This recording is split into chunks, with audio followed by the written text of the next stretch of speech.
des Nombres, c'est au chapitre 23 et au verset 5. Nombre 23, verset 5. Il y a quelques semaines, nous avons parlé du chapitre 22 en parlant de Balaam, le devin, un homme versé dans l'occultisme et l'idolâtrie, qui a été invité par le roi de Moab, Balak, à venir maudire Israël, pour que Moab puisse avoir le dessus et que Israël puisse périr. Nous avons suivi le prophète dans ses errements et comment son âne en savait et en voyait plus que lui. Et entre-temps, Balaam est arrivé à Moab, accueilli par le roi Balak, qui attend à ce qu'il puisse commencer à maudire Israël. Alors nous prenons la lecture au verset 5 du chapitre 23. Alors l'Éternel mit sa parole dans la bouche de Balaam, puis il ajouta, « Retourne auprès de Balak et transmets-lui ce message. » Balaam retourna vers Balak et le trouva debout avec tous les chefs de Moab près de son holocauste. Alors il déclama cet oracle. D'Aram, Balak m'a fait venir. Oui, le roi de Moab m'a fait venir des monts de l'Est. Allez, maudis Jacob pour moi. Viens et profère des menaces contre Israël. Mais comment maudirais-je? Dieu ne l'a pas maudit. Comment menacerais-je celui que l'Éternel ne veut pas menacer? Voici, je le contemple du sommet des rochers et du haut des collines. Je le regarde, je le vois, c'est un peuple qui demeure à l'écart. Il ne se considère pas semblable aux autres peuples. Qui a jamais compté les foules de Jacob, qui sont aussi nombreuses que les grains de poussière? Ou qui a dénombré le quart du peuple d'Israël? Qu'il me soit accordé la même mort que celle des justes, et que mon avenir soit identique au leur.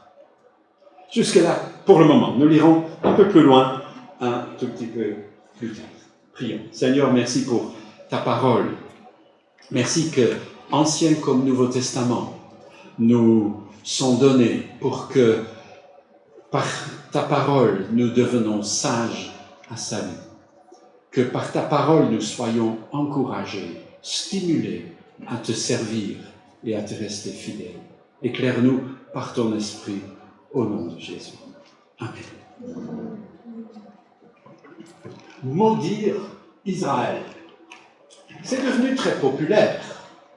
Dès qu'il y a un problème ou un conflit qui éclate au Moyen-Orient, vous pouvez suivre les médias de la plupart de nos pays dans leur essai de maudire Israël. Israël est coupable. Même s'il se fait tirer dessus, si on tue des Juifs, Israël est coupable. On aurait cru qu'après l'Holocauste de la dernière guerre, l'antisémitisme serait définitivement une page tournée. Mais ça n'a pas duré. Dès le début des années 70, les plus âgés parmi nous ont souvenir des dimanches sans voiture, parce qu'il y avait guerre au Moyen-Orient. Et les Arabes avaient fermé le robinet du pétrole. Aujourd'hui, on a changé de monde. Aujourd'hui, les écolos auraient applaudi des deux mains. Ah, enfin, on ferme le robinet. Mais à ce moment, on n'a pas applaudi. Et peut-être que demain, si les écolos devraient fermer le robinet, on n'applaudira pas non plus. Mais ça, c'est une autre histoire. Puisqu'on a fermé les économies de nos pays occidentaux, tout à coup, l'amour d'Israël a basculé. Et nos pays ont rejoint le cœur des ennemis d'Israël jusqu'à aujourd'hui. Maudire Israël, c'est une politique très répandue dans notre monde. Il y a beaucoup de crimes antisémites Et on nous dit, en milieu juif, que la situation est grave comme avant la dernière guerre en Allemagne. Et que les Juifs ne peuvent pas marcher en sécurité dans nos rues s'ils peuvent être reconnus pour être juifs, les hommes en portant une calotte, par exemple. Maudire Israël. Parce que dans notre monde, il est devenu l'habitude de croire que le problème du monde, c'est Israël. Si seulement le problème de Jérusalem, de Sion, soit réduit à rien, alors on peut respirer et vivre en paix. C'est dans ce genre de circonstances que Balaam est venu pour maudire Israël devant le roi Balak. Sa parole était réputée avoir du poids. Nous sommes dans un temps beaucoup plus matérialiste. Mais il est connu de tout temps que la parole de certains peut avoir une grande influence. C'est ce qui pousse l'occultisme. Et Balaam était sans doute un devin au pouvoir occulte. Le danger que court Israël est réel. Et pourtant, il ignorait ce qui se tramait. Mais Dieu veille. Dieu veille sur son peuple. Toujours. Il ne sommeille ni ne dort celui qui protège Israël. Ces chapitres 22 à 24 nous apprennent que la question juive est vue très autrement au ciel que sur la terre. Que le jugement de Dieu ne correspond pas au jugement des hommes. Et Dieu va agir sur ce prophète occulte et veille qu'il change son discours, même s'il ne change pas son cœur. Ça, le texte nous l'apprend au fur et à mesure. Mais lui, il change son discours. Il est forcé. J'ai dû penser à ce texte connu de Philippiens 2. Tout genou fléchira et toute langue confessera. C'est ce qu'on a là. La langue de Balaam est forcée à confesser le Dieu d'Israël. Il est forcé, il ne le fait pas de bon cœur. Et quand, à la fin de toute cette série, il va perdre par la force des choses sa récompense, il n'est pas content. Mais il est forcé, contraint par Dieu de dire ce que Dieu veut qu'il dise. Balaam doit donc dire à Israël, sur Israël, ce que Dieu pense. Est-ce que ça a un lien avec nous? Mais oui, bien sûr. En tant que chrétiens, n'avons-nous pas été greffés sur l'olivier d'Israël? Ne faisons-nous pas partie de ce peuple dans un sens spirituel? Bien sûr. Ce qui lui arrive, nous arrive. Ce qui le menace, nous menace. L'antisémitisme, l'antisionisme ne sont pas seulement dirigés contre eux, mais il y aura nécessairement des conséquences pour nous. De même, ce que Dieu dit à Israël a une implication pour nous en tant que chrétiens, disciples de Jésus-Christ. À 4 reprises, Balaam va tenter de maudire Israël. À 4 fois, Dieu intervient pour qu'il dise exactement le contraire. Et au fur et à mesure, vous imaginez bien que le roi de Moab n'est peut-être pas tout à fait heureux. Ça, c'est logique. Regardons, nous l'avons lu, son premier effort de parler sous la contrainte de l'Esprit de Dieu. Il va décrire le peuple d'Israël comme un peuple unique et béni. Comment puis-je maudire un peuple que Dieu n'a pas maudit? savez, dans notre monde, les dieux en général sont beaucoup plus serviables. Tu leur donnes le sacrifice correspondant et ils changent leur avis pour te plaire. Mais le Dieu de vérité ne peut pas être amadoué. Tu ne peux pas te le mettre en poche. Il y a des prédicateurs qui le croient, mais ce n'est pas possible. Dieu est un Dieu de vérité. Et Balaam doit plier devant la parole de Dieu. Dieu a béni ce peuple. Cela est dit dès le départ dans l'Écriture. Quand Abraham est appelé en Genèse 12, Dieu lui dit que le peuple qui sera issu de lui est un peuple béni. Il dit, je bénirai ceux qui te béniront et je maudirai ceux qui t'outrageront.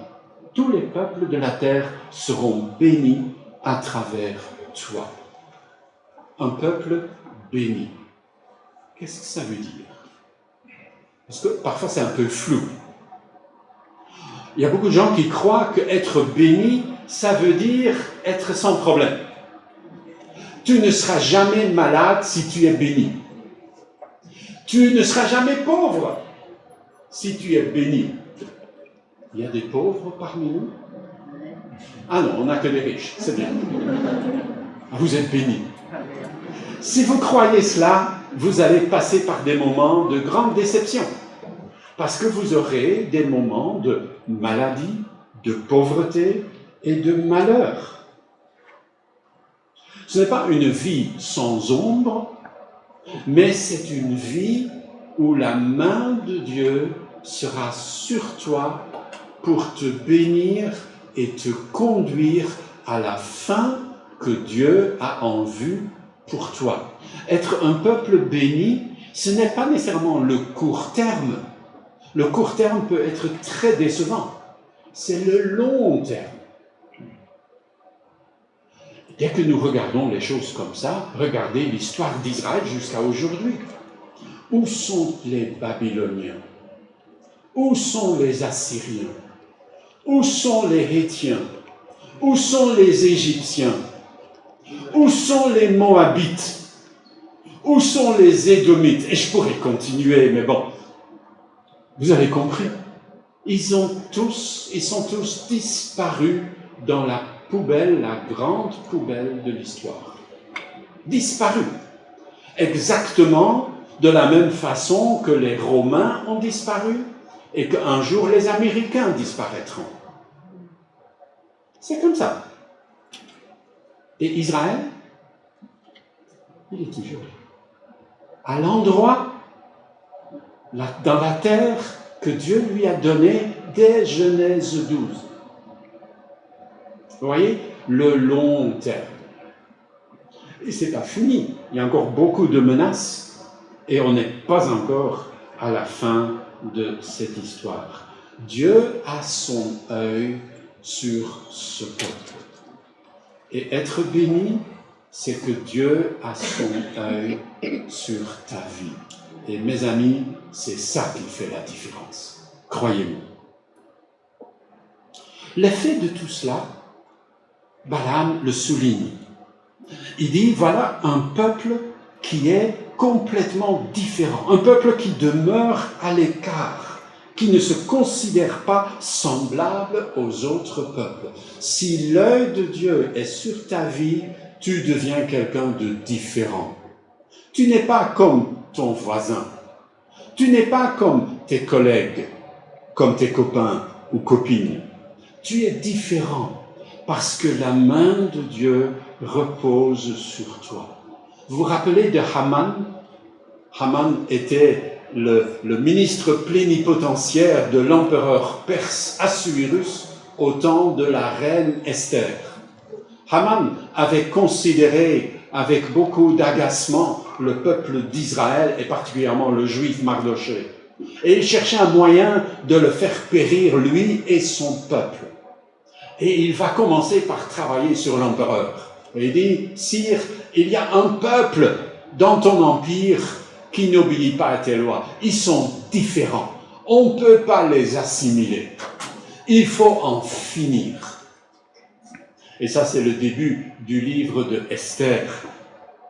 Le roi va suivre le conseil de Haman et propose un jour où tout le monde pourra gratuitement exterminer les Juifs et résoudre le problème juif à tout jamais. Sauf, bien sûr, comme au temps du roi de Moab, Dieu veille sur son peuple. C'est ça, être béni. Et les projets de Haman tournent complètement en lambeaux. Et finalement, c'est lui qui se trouve empalé sur le pieu qu'il avait dressé pour Mardochée.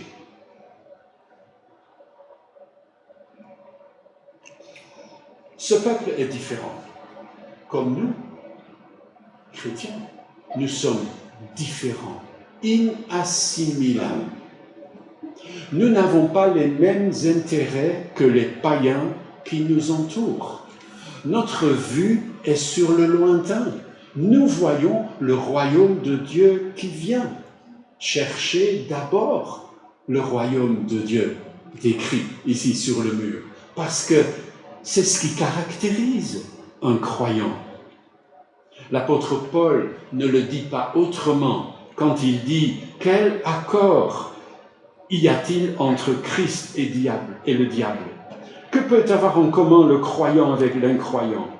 Quel accord entre le temple de Dieu et les idoles ? Car nous sommes, nous, le temple du Dieu vivant. Dieu lui-même l'a dit. J'habiterai et je marcherai au milieu d'eux. Je serai leur Dieu et ils seront mon peuple. Un peuple à part. Quand Christ entre dans ta vie, c'est différent. Aussi différent que le peuple juif est le peuple différent au centre de ce monde.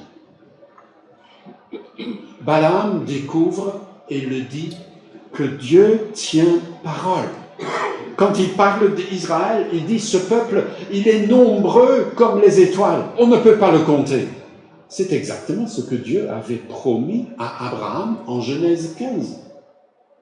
Abraham, sans le savoir, répète, et tôt ou tard, bien sûr, ces mots sont venus aux oreilles d'Israël, répète aux oreilles d'Israël ce que Dieu a dit des centaines d'années auparavant, nombreux comme les étoiles. Nous pensons que nous sommes qu'un petit peuple. Les Juifs peuvent le penser. À la sortie de la Deuxième Guerre mondiale, quand on venait d'exterminer 6 millions de Juifs, n'est-ce pas qu'un petit peuple? Nous pouvons croire qu'en tant que chrétiens, nous ne sommes qu'un petit troupeau. Mais ce n'est que la moitié de l'histoire, non? L'autre moitié, Balaam le dit aux oreilles d'Israël, et la Bible le dit à nos oreilles. En Apocalypse 7, quand Jean voit devant le trône de l'agneau une foule innombrable. Oui, nous sommes un petit troupeau, mais oui, nous sommes aussi membres d'un peuple innombrable. Et un jour, on sera devant le trône. Vous vous rappelez d'Élie, le prophète, complètement désappointé devant Dieu sur le Sinaï, et il dit, Seigneur, il n'y a plus personne, je suis le seul, le dernier. Et Dieu lui dit, Élie, Élie, il y en a encore 7000 qui m'adorent en Israël. Tu n'es pas aussi seul que tu ne le crois. Il y a des moments où on se croit seul et isolé. Mais on n'est pas aussi isolé qu'on ne le croit. Et Balaam termine cette intervention première en disant « Moi, je voudrais bien avoir le destin d'Israël. » Le devin occulte dont le cœur n'est pas vraiment touché. Mais quand il entend ce qu'il doit dire, il est un peu touché. Je pense à ce prédicateur du XVIIe siècle qui avec beaucoup d'à-propos disait « Ceux qui voudraient aller au ciel à leur mort doivent commencer leur ciel pendant qu'ils vivent ici-bas. Quelle logique imparable. Si tu veux un jour aller au ciel, commence à vivre au ciel ici-bas. Alors, tu es sûr de continuer. Deuxièmement, ce peuple est un peuple protégé. Lisons la deuxième intervention de Balaam au verset 19. Dieu n'est pas homme pour mentir, ni humain pour se repentir. A-t-il jamais parlé sans qu'il tienne parole? N'accomplit-il pas ce qu'il a déclaré? Oui, j'ai reçu la charge de prononcer une bénédiction. Il a béni, et je n'y changerai rien. Il n'a pas constaté de péché chez Jacob. Il ne trouve pas de mal en Israël. Oui, l'Éternel, son Dieu, est avec lui. Dans ses rangs retentit l'acclamation royale. Dieu les a fait sortir d'Égypte. Sa puissance est semblable à la force du buffle. La divination est absente en Jacob. On ne consulte pas d'augure en Israël. Il est dit à Jacob au moment opportun. Oui, il est dit à Israël ce que Dieu accomplit. Voici comme un lion, un peuple qui se lève, il bondit comme un lion. Il ne se couche pas sans avoir dévoré sa proie, sans avoir bu le sang de ses victimes. Vous imaginez Balak, de moins en moins heureux. Un peuple protégé. Dieu qui protège ce peuple ne change pas d'avis. Les politiques changent d'avis. Ce n'est pas un problème. C'est leur métier de changer d'avis. Ils sont payés pour. Et on a l'habitude dans notre monde que dès que tu y mets assez de dollars, tu peux faire changer n'importe quel avis. Mais Dieu ne change pas d'avis. Il n'est pas corruptible. On ne peut pas l'influencer. Il a suffisamment de puissance pour ne jamais changer d'avis et il a suffisamment d'amour pour ne jamais vouloir changer d'avis. Il est le même, hier, aujourd'hui et éternellement, nous dit le Nouveau Testament. Et c'est bien vrai de Genèse jusqu'à Apocalypse. Voilà, demande ça. Bien sûr, ça ne veut pas dire que Dieu continuera à bénir quand son peuple se corrompt. Mais, au fond, même le péché ne peut pas changer le plan de Dieu. Israël a essayé. Ils ont vraiment mis les pieds de travers d'une façon magistrale. Ils ont été amenés en exil à Babylone et en Assyrie pour apprendre, pour comprendre. Ils ont été dispersés sur la surface du globe après la crucifixion et ils n'en reviennent que de notre temps. Mais même le péché ne peut pas changer le plan de Dieu. Laissez-moi d'abord dire ce que je n'ai pas dit. Et vous le sentez bien. Je n'ai pas dit que je pêche ou que je ne pêche pas, ça ne change rien. Dieu sera gentil avec moi. Ce n'est pas ce que j'ai dit. Une église peut totalement se corrompre. Et malheureusement, cela arrive. Et Dieu enlève le chandelier de cette église. Et nous avons des coins de notre monde où l'église a pratiquement disparu. Mais l'église, le corps de Christ, n'a pas disparu.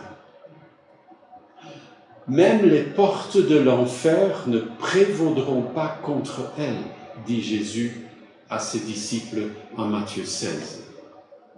Non, Dieu n'a pas besoin de changer d'avis parce que la situation a changé un peu. Notre place dans le plan de Dieu peut changer. Si tu commences à vivre à ta façon, Dieu dit, mais ce n'est pas obligé de rester dans mon plan. Si tu veux vivre comme toi tu le veux, tu peux. Et c'est le début de la perdition. Mais Dieu reste fidèle à son plan. Quand vous lisez l'Apocalypse, vous pouvez être à 200% certain que ça va se passer tel quel. Dieu est fidèle à sa parole. Il ne va pas changer de parole parce que, ah oui, aujourd'hui on a l'arme atomique. Ah mon pauvre, Dieu est complètement déboussolé, il n'avait pas prévu. Il n'y a rien que Dieu n'a pas prévu. C'est pour cela que sa parole se passera. Et c'est pour cela que son peuple est un peuple protégé. Et c'est précieux.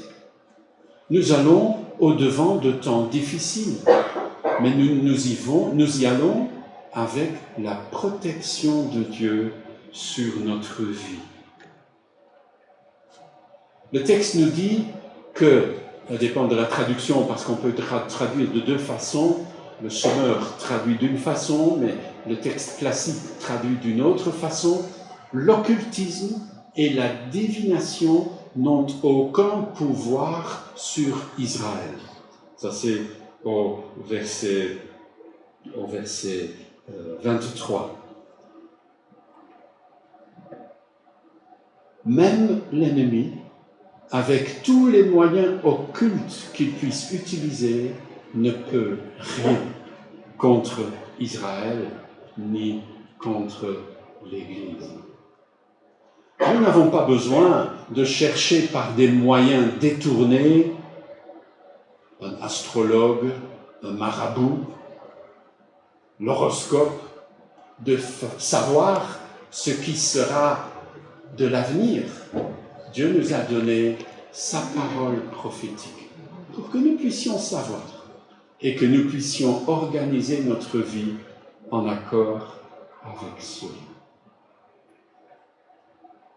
C'est un peuple protégé, c'est un peuple qui est également tranquille. Un peuple richement pourvu. Au chapitre 24, Balaam va essayer une dernière fois. Et nous lisons au verset 2, « Alors l'Esprit de Dieu vint sur lui. » C'est inimaginable. L'Esprit de Dieu vient sur un devin occulte. Même pas que Balaam est tout à coup devenu un saint, ce n'est pas vrai. Mais l'Esprit de Dieu est souverain. Et il dit alors, « C'est là ce que je déclare, Balaam, fils de Béor. Voici ce que proclame l'homme au regard pénétrant, celui qui entend les paroles de Dieu et qui perçoit la révélation du Tout-Puissant, dont les yeux se dessinent alors qu'il est tombé à terre. Que tes tentes sont belles, ô peuple d'Israël, et tes demeures, ô Jacob. Comme des torrents, elles se répandent. C'est comme des jardins alignés près d'un fleuve, comme des aloès plantés par l'Éternel, comme des cèdres croissant au bord des eaux. De ces réservoirs, l'eau déborde. La semence est plantée dans des champs irrigués. Son roi est grand, plus grand que le roi Agag, qui était alors le pharaon d'Égypte. Et son royaume gagnera en puissance. Quand Dieu le fit sortir d'Égypte avec une puissance semblable à la force du buffle, il dévora les peuples qui lui étaient hostiles et leur brisa les os et les cribla de flèches. Le voici couché comme un lion, au repos comme un lion. Qui le fera lever? Il est béni, celui qui te bénit. Il est maudit, celui qui te maudit. Israël campe à côté du Jourdain, un fleuve large en cette saison. De l'autre côté, le pays de Canaan, qu'ils avaient reconnu 40 ans auparavant, pays avec des villes entourées de hautes murailles, un pays où habitaient des géants. Nous étions comme des... Comment ça s'appelle encore? Allez, les bêtes qui mangent... Les sauterelles. C'est un mot qui est sur ma liste noire, qui ne veut jamais sortir. Nous étions comme des sauterelles à leurs yeux. ils vont s'apprêter à envahir ce pays. Peut-être qu'il y en a certains qui ont un peu la trouille. Combien n'ont-ils pas dû sourire quand les paroles de Balaam sont venues à leurs oreilles?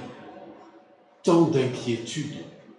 Comment allons-nous faire une fois que nous serons là-bas? Que mangerons-nous? Parce que la manne ne va pas rester. De quoi nous vêtirons-nous? De quoi demain sera-t-il fait? N'avons-nous pas des ennemis et des besoins sans fin? Dieu sera-t-il suffisant? Comment pourrons-nous joindre les deux bouts demain? Et si demain la persécution devait s'installer chez nous, comment allons-nous faire? Si demain on nous vide de notre maison et on nous vole de tous nos biens, comment allons-nous vivre? Des inquiétudes? Il y en a tout plein, si seulement on veut prendre le temps d'y réfléchir. Et nous devons bien sûr faire ce que fait Balaam, ce que Dieu force Balaam de faire. Jésus a dit cela dans une autre façon dans le Sermon sur la montagne, quand il dit « Ne vous inquiétez donc pas, et ne dites pas que mangerons-nous, que boirons-nous, avec quoi nous habillerons-nous. Toutes ces choses, les païens s'en préoccupent, sans cesse. Mais votre Père qui est dans les cieux sait que vous en avez besoin. Faites donc du règne de Dieu et de ce qui est juste à ses yeux votre préoccupation première. Et toutes ces choses vous seront données en plus. Ne vous inquiétez pas pour le lendemain. Le lendemain se souciera de lui-même. À chaque jour suffit sa peine. Dieu encourage le peuple. Balaam, il ne va pas seulement ne pas maudire Israël, il va finir par devoir le bénir et lui dire « Ne vous inquiétez pas, le Dieu des cieux est avec vous et il ne vous laissera pas tomber. » Alors Balak en a ras-le-bol. Et Balak dit à Balaam, tu peux partir. Tu ne toucheras aucun des bénéfices que j'avais pensé te donner. Pars, parce que tu m'as fatigué.